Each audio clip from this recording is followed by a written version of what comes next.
नमस्कार दोस्तों, आपके अपने चैनल जॉब सर्च में आपका फिर से स्वागत है। और आप सही और सटीक जानकारी के लिए इस चैनल को ज़रूर सब्सक्राइब कर लें और बेल आइकन को भी दबा लें, जिससे आपको आने वाली सही वीडियोस और सही जानकारी आपको तुरंत मिल सके और नोटिफिकेशन आपको पहले ही प्राप्त हो। तो आज हम बात करेंगे यूपी में 53,000 आंगनवाड़ी वैकेंसियाँ निकली हुई हैं। जो लोग इसका इंतज़ार कर रहे थे उन लोगों के लिए काफ़ी बड़ी खुशखबरी है। तो अपने अपने क्षेत्र में जो भी वैकेंसी निकली हुई हैं, जिनके यहाँ वैकेंसीज़ है, उसको पता करके वो ज़रूर अपने समय से फॉर्म को फिलअप करें। और इस वीडियो में आज हम पूरा देखेंगे किस तरह से फॉर्म अप्लाई करना है। और फॉर्म का अप्लाइंग सिस्टम पूरा तरह से ऑनलाइन है, किसी भी तरह से ऑफलाइन आवेदन नहीं करना है, सीधा ऑनलाइन वेबसाइट पर आकर ही पूरा करना है। तो आज हम बात कर रहे हैं, चलिए शुरू करते हैं। तो आप ऊपर देख रहे होंगे सामने ही, जिसमें बाल विकास गवर्नमेंट ये सब ये रही वेबसाइट आपके लिए, जिसमें बाल विकास UP.gov.in है। आप अपने क्रोम ब्राउज़र पर इसको जाके ओपन करेंगे तो आपको इसी तरह का स्क्रीन खुलेगा सामने। अभी हमारे सामने ये सिस्टम पर खुला हुआ है स्क्रीन। तो स्क्रीन खुलने के बाद में आपको पूरी तरह से दिखेगा। यहाँ पर आपको एक ऑप्शन दिख रहा होगा जिसमें रिक्वायरमेंट लिखा हुआ है, ये रिक्वायरमेंट लिखा हुआ है। इस पर आप क्लिक करेंगे।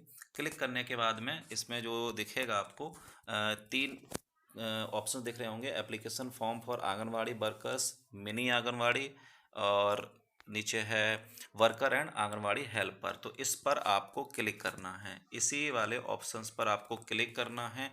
इसको क्लिक करेंगे तो आपको सामने एक अनुदेशक पुस्तिका खुल जाएगी। चलिए इसको खुलने देते हैं। वेदिका को बाल विकास .gov.in पर ही ऑनलाइन आवेदन करना है। इस तरह की ये पूरी डिटेल इस पे आपको दिख रही है। यहाँ पर इसको पढ़ेंगे पूरी तरह से, ये सब आवश्यक हैं। आवश्यक होने के बाद में फिर ये नीचे चलेंगे। आवेदन प्रक्रिया पूरी तरह से निःशुल्क है। इस तरह से ये रहा, आप निःशुल्क ही इसके फॉर्म भरे जा रहे हैं। चयन की प्रक्रिया जो रहेगी वो आपके जनपद स्तर पर ही रहेगी। किसी भी संकाय हेतु जिलाधिकारी और कार्यक्रम से संबंधित अधिकारी ही इसके लिए करा सकते हैं। कोई भी डिटेल या कुछ भी ज़रूरत होगी तो आप सिर्फ सिर्फ और सिर्फ उन्हीं से करा सकते हैं, डिस्ट्रिक्ट मजिस्ट्रेट और जिला कार्यक्रम अधिकारी से। आवेदकों को निर्देशित किया जाता है कि व्यक्तिगत जानकारी जैसे पंजीकरण संख्या, जन्मतिथि, आधार नंबर, सामान्य आईडी आदि किसी अन्य व्यक्ति से साझा ना करें। तो ये विशेष ध्यान रखें। और एक बार अगर सबमिट हो गया फॉर्म तो दोबारा आप उसको बदल नहीं सकते। तो इसलिए बहुत ध्यान से इसको फॉर्म भरना है, किसी भी तरह की कोई मिस्टेक नहीं करनी है। तो इस वीडियो में हम पूरा बताएंगे आपको। ध्यान से इस वीडियो को शुरू से लेकर लास्ट अंत तक देखेंगे तो सब कुछ समझ में आ जाएगा अच्छे से। तो आवेदन को हम 4 भाग में भरा जाएगा। इस तरह से पूरा इन्होंने बताया है कि आवेदन को पूरा 4 भाग में भरा जाना है। इस आवेदन को 4 बार भरने के बाद में पूरी डिटेल पंजीकरण, सबसे पहला जो भाग होगा वो आपका पंजीकरण भाग होगा, जिसमें व्यक्तिगत विवरण अंकित करेंगी। विवरण प्रस्तुत करने पर आवेदिका से दिए गए विवरण की जांच करने और आवेदन पत्र में अंकित विवरण को संशोधन यदि कोई हो करने के लिए कहा जाएगा। तो ये सारी व्यवस्थाएं आपको पूरी तरह से एक एक पंजीकरण के एक एक भाग में मिलती चली जाएंगी। भाग 2 में आपको अपनी एजुकेशन क्वालिफिकेशन, ग्रेड, CGPA जो भी रहा होगा उसको भरना होगा। कंप्लीट उसको होने के बाद में फिर भाग 3 में आ जाएंगे। तो वहाँ पर आपके फ़ोटो और साइन अपलोड होंगे, जो JPG, PNG फॉर्मेट में हो सकते हैं, और 20 KB से फाइल अधिक नहीं होनी चाहिए। और जो आपके हस्ताक्षर होंगे वो भी JPG, PNG फॉर्मेट में हो और 10 KB से अधिक नहीं होंगे। तो ये विशेष ध्यान रखेंगे आप लोग। इस पे 10 KB नहीं हो, 10 KB होना चाहिए और फोटो 20 KB होना चाहिए आपका। तो इस तरह से उसको भरने के बाद पंजीकरण जो लास्ट में जो पंजीकरण रहेगा वो आपके लिए घोषणा पत्र रहेगा, जिसमें पूरी तरह से उसमें घोषणा देंगे कि किसी भी तरह का कोई भी गलत पाया जाता है तो हमारे आवेदन को निरस्त करने की पूरी अधिकार रहेंगे गवर्नमेंट को। उसके बाद में इसको सबमिट फॉर्म पर क्लिक करेंगे आप। सबमिट करने पर क्लिक करने के बाद में ये पूरी सूचना आपको एक फॉर्म में पूरा आवेदन प्रमाण पत्र आवेदन की तरह एक फॉर्म खुल जाएगा, उसको आप प्रिंट आउट ले लेंगे। चलिए अब आगे चलते हैं। अब उसके बाद इसको ये पढ़ लिए, उसके बाद में आप यस पे क्लिक करेंगे। यहाँ पर जो ये यस का ऑप्शन है इस पर आप क्लिक करेंगे। यस करने के बाद में ये आगे फॉर्म खुल जाएगा।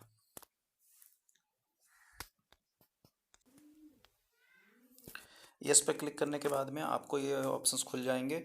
इस ऑप्शन पर क्लिक करके आप इसकी अपनी फर्स्ट रजिस्ट्रेशन कर सकते हैं। जैसे आप किस जनपद से बिलोंग करते हैं तो आप इसको देख सकते हैं। तो जनपद में जैसे हम देख रहे हैं आगरा में है, आगरा में, अम्बेडकर नगर में, अमेठी में, फैजाबाद, फिरोजाबाद, हाथरस, मऊ एंड सहारनपुर में है। तो हम इन्हीं में से एक जिला अभी चूज कर लेते हैं। जैसे हम चूज करते हैं फैजाबाद डिस्ट्रिक्ट।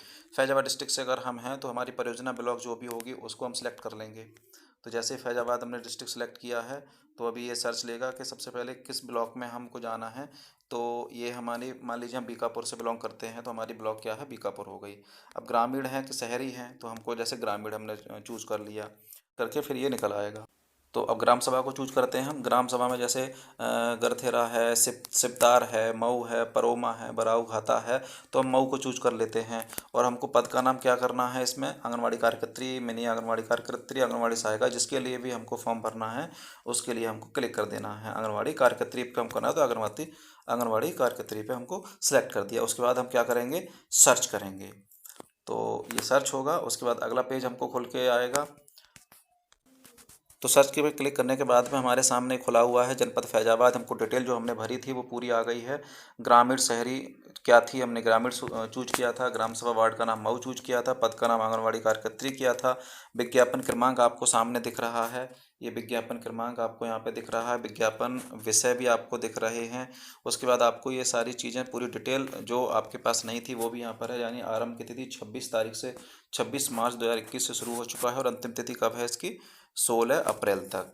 तो तब तक हमको ये फॉर्म भरने हैं। उसके बाद नीचे ये कंप्लीट रिक्त आंगनवाड़ी केंद्र कोड, जहाँ पर रिक्त है, वैकेंसी है, वहाँ की है। ये पूरा कोड दिया हुआ है, मऊ में है और ये सामान्य श्रेणी में है, उप श्रेणी कोई नहीं है। और कुल पद कितने हैं, एक पद है सिर्फ वहाँ पर। तो आप इसको पूरा ध्यान से देख लें।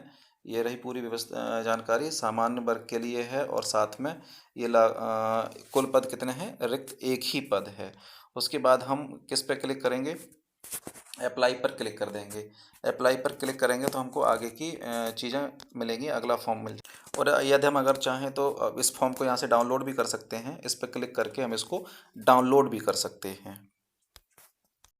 उस पर क्लिक करने के बाद में हम अब आगे चलेंगे। आगे आपको ये दिया होगा, निर्देश दिए हुए हैं, समस्त प्रविष्टि हिंदी में यूनिकोड आधारित फॉन्ट में भरें। तो आपको सबसे पहले पंजीकरण करना है। तो मैंने ये पंजीकरण पहले से करके रखा हुआ है, जिसमें आपको मोबाइल नंबर, उसके बाद ये कैप्चा भरेंगे हम और आप अपना कोप्चा भरेंगे। तो आप पहले सेंड OTP पे क्लिक कर देते हैं हम। तो ये OTP आएगी, तब तक हम देखते हैं इसको। ये OTP, तो रिक्त आंगनवाड़ी केंद्र पूछ रहा है, तो मऊ में है, हमने रवा डाला था। तो कोड डिजिट में नहीं मांग रहा है, आपका नीचे पूरा भरा हुआ है। ग्रामीण क्षेत्र है। तो अब आवेदिका का नाम, यानी ऊपर से देख लेते हैं, व्यक्तिगत विवरण, शैक्षिक योग्यता, आपको इन सब पर भरना है। ये जैसे अभी हम चल रहे हैं व्यक्तिगत विवरण पर, फिर उसके बाद भरेंगे शैक्षिक योग्यता, फिर अपलोड फोटो और ये घोषणा। तो अब हम इसके नीचे देख लेते हैं। फैजाबाद से हमने भरा था, बीकापुर परियोजना थी या ब्लॉक थी, और पद का नाम आंगनवाड़ी कार्यकर्त्री थी आपकी। और रिक्त जो पद थी मऊ 1 में था। और रिक्त आंगनवाड़ी केंद्र का कोड आपको मिल गया है, ग्रामीण क्षेत्र से भरा था, मऊ में है ये। आवेदिका का नाम है, तो हम भर लेते हैं आवेदिका का नाम, सरिता डाल देते हैं।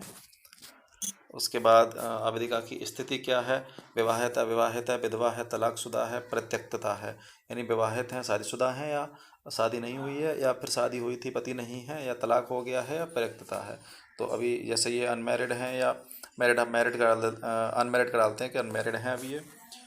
पति का नाम जब नहीं, अविवाहित है तो पति का नाम नहीं होगा, और उपश्रेणी में लागू नहीं है। तो और अगर तलाकशुदा विधवा होती तो आपको प्रमाण में यहाँ पर ये पूरा डालना पड़ता, किसने क्या किया, विधवा है, तलाकशुदा है, उनके लिए क्रमांक है, दिनांक किस दिनांक को था, प्रमाण पत्र, ये सब आपको भरने होंगे।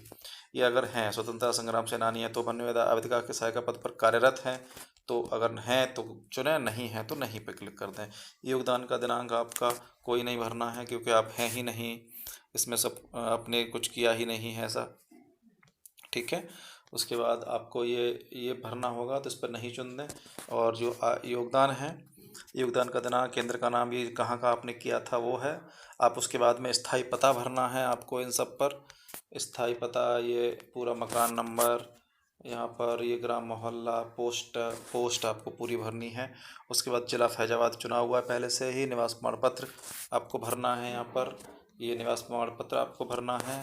फिर उसके बाद में ये क्रमांक उसका भरना है, और किस डेट में इशू हुआ है वो आपको भरना है यहाँ पर। किस डेट में इशू हुआ है और किसने इशू किया है वो आपको यहाँ पर भरना है, ठीक है। उसके बाद फिर से क्रमांक भरना है, ये जाति प्रमाण पत्र का है। उसके बाद आप सामान्य से हैं तो कोई जाति नहीं आएगी। किस दिनांक में बना, आय प्रमाण पत्र जारी करता, तो आय प्रमाण पत्र आपको बनवाया होगा तो आप भर सकते हैं इसको। वार्षिक आय भरनी है। और आय प्रमाण पत्र विशेष तौर पर ध्यान रखें, पिताजी के नाम का बनेगा, पति के नाम, जो शादीशुदा है पति के नाम पर नहीं बनेगा। कितनी आय का है, आधार नंबर आपको यहाँ भरना, ये मस्ट है, आपको आधार नंबर जरूर भरना है यहाँ पर। और जो दिनांक 1 जनवरी 2021 को आवेदक की आयु, फिर आपकी उम्र भरनी है कि आपकी उम्र कितनी है, और वो भी 1 जनवरी को उम्र कितनी हुई है, तो आपको इनमें ये पूरी भरनी है। उसके बाद में क्या करना है कि ये कैप्चा भरना है। कैप्चा भरने के बाद में सुरक्षित करें फिर या आगे चलें। तो आगे चलते हैं हम। अब हम चलते हैं शैक्षिक योग्यता पर। ठीक है, मैं भर नहीं रहा हूँ, बता देता हूँ सारी चीज़ें, क्योंकि पूरी डिटेल भरने पे टाइम लगेगा, वीडियो लंबी हो जाएगी, इसलिए जल्दी जल्दी बता देते हैं। तो शैक्षिक योग्यता में भरेंगे। शैक्षिक योग्यता में आपको ध्यान से देख लीजिए इसको। शैक्षिक योग्यता में कक्षा 5 है, कक्षा 8 है, और हाई स्कूल है, इंटर है, स्नातक है। तो लेकिन ये हाई स्कूल लेवल की लगभग वैकेंसियाँ हैं, तो आप हाई स्कूल जो 12th हैं तो 12th तक भर सकते हैं। कक्षा 5 और कक्षा 8 भरने की ज़्यादा आवश्यकता नहीं है। आप हाई स्कूल भर सकते हो और इंटर भर सकते हो। अगर आपने हाई स्कूल इंटर हो गए तो आप इंटर तक की पूरी भर सकते हो इसमें। और फिर कैप्चा भरेंगे, फिर आगे चलेंगे। ठीक है। उसके बाद यहाँ पर आपका अपलोड फ़ोटो है, ये अपलोड फ़ोटो पर क्लिक करके आप यहाँ पर आप अपने फ़ोटो को अपलोड करेंगे। तो चूज फाइल करेंगे। चूज फाइल पे आपको कैप्शन पे लेके चला जाएगा आपके सिस्टम पर। वहाँ से आप फाइल को सिलेक्ट करेंगे और भर देंगे। वो भी 20 KB से फ़ोटो आपका कम नहीं हो, ज़्यादा ना हो, ये ध्यान रखिएगा। और यहाँ पर हस्ताक्षर है तो हस्ताक्षर आपके 10 KB से ज़्यादा ना हो, उसको भी विशेष ध्यान रखेंगे। और फिर उसके बाद में इसको सबमिट करते हुए आगे चलेंगे। आगे चलने के बाद में आगे चलेंगे तो ये घोषणा पत्र खुल जाएगा। घोषणा पत्र आपका ये क्लिक, यहाँ पर घोषणा पत्र है ही ये। उसके बाद में पूरा घोषणा पत्र इसमें आप पढ़ लेंगे ध्यान से। पढ़ने के बाद में आपको ये कंप्लीट करके कैप्चा भरने के बाद आप कंप्लीटली सबमिट कर देंगे। तो इस तरह से आपका ये पूरा फॉर्म सबमिट हो जाएगा। सबमिट होने के बाद में आपका ये पूरी तरह का कंप्लीट हो जाएगा। तो ध्यान रखें, पूरी सावधानी पूर्वक फॉर्म को भरें, अच्छे से भरें। और कोई भी मिस्टेक हो, कोई भी किसी चीज़ को समझ में नहीं आ रहा हो तो कमेंट बॉक्स में कमेंट जरूर करें। वीडियो अच्छी लगी हो तो चैनल को सब्सक्राइब जरूर करें और वीडियो को शेयर भी करें। थैंक यू, मिलते हैं अगली वीडियो में।